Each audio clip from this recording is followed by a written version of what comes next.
Refinery परियोजना पर पूर्व मुख्यमंत्री और कांग्रेस नेता अशोक गहलोत ने कहा, मैं इनसे पूछता हूं कि आपने 2014-18 तक इस काम को बंद रखा, उसके बाद चुनाव के मौके पर आपने प्रधानमंत्री को बुलाया और कार्य प्रारंभ करने के नाम पर उनका कार्यक्रम रखा।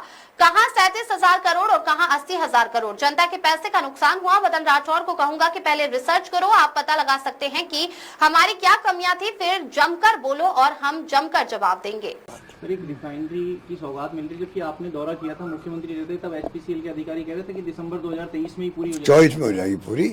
23 में गया था लास्ट में, पहले 23 में कहा था आप ठीक कह रहे हो, फिर उन्होंने कहा था नहीं थोड़ा टाइम लग जाएगा, 24 तक हम कर ही देंगे इसको।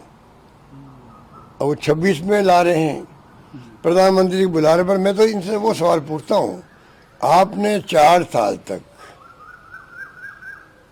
14 से लगा 18 तक जो बंद रखा इस काम को,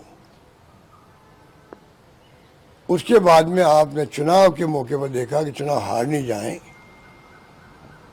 तब आपने प्रधानमंत्री को बुलाया और उसका कार्य प्रारंभ करने के नाम पे उनका प्रोग्राम रखा, जबकि शिलान्यास हो चुका था। सोनिया जी और वीरप्पा मोदी जी आए थे मिनिस्टर। इतना बड़ा प्रोजेक्ट था, अगर आज 7 साल देरी से शुरू हो रहा है, कहाँ 37,000 करोड़ और कहाँ 80,000 करोड़ में फर्क तो होता है, पैसा तो पब्लिक का ही होता है। तो ये जो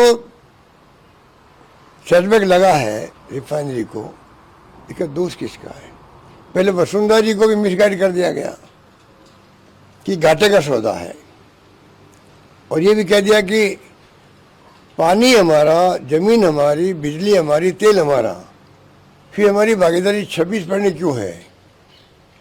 तो फिर मैंने उनको समझने का प्रयास किया, ऊपर में विपक्ष में थे, तो मैंने कहा ये गलत कह रहे हैं, भागीदारी होती नहीं राज्यों की, ना लेते राज्य सरकार है, क्योंकि रिफाइनरी जो है कई बार घाटे में आ जाती है, तो स्टेट गवर्नमेंट घाटा पूर्ति करने की स्थिति में नहीं होती है।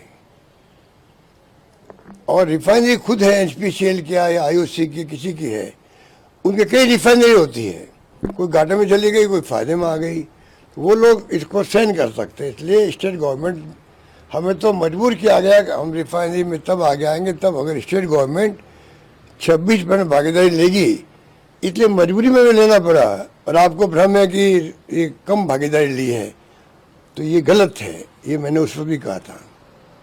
तो ये तमाम बातें मैं कह चुका हूँ पहले। अब इन्होंने जो जिनको ABCD नहीं मालूम है, उनको बैठा करके प्रेस कॉन्फ्रेंस करवा रहे हैं रिफाइनरी के बारे में। अरे बैठाना था तो वसुंधरा जी को बैठाना था, उनको तो मालूम था भी कि काम मैंने गलती करी नहीं करी, हमारे वक्त में एग्रीमेंट में क्या कमी रही या नहीं रही, या उनको गलतफहमी हुई, वो क्लियर कर सकती थी। एकमात्र आज के वक्त में सिर्फ वसुंधरा राजे हैं जो रिफाइनरी पे हमारे कमेंट पर बोलने का अधिकार रखती है, जिनको रिफाइनरी क्या होती है पता नहीं, पेट्रोकेमिकल कॉम्प्लेक्स क्या होता है, इसके फायदे क्या है। ये मॉडर्न रिफाइनरी है, कंट्री की आधुनिक रिफाइनरी है, ये सबसे हाई टेक्नोलॉजी की रिफाइनरी है। कुछ पता नहीं लोगों को, और भाषण ठोके जा रहे हैं, अटैक किए जा रहे हैं मुझ पर।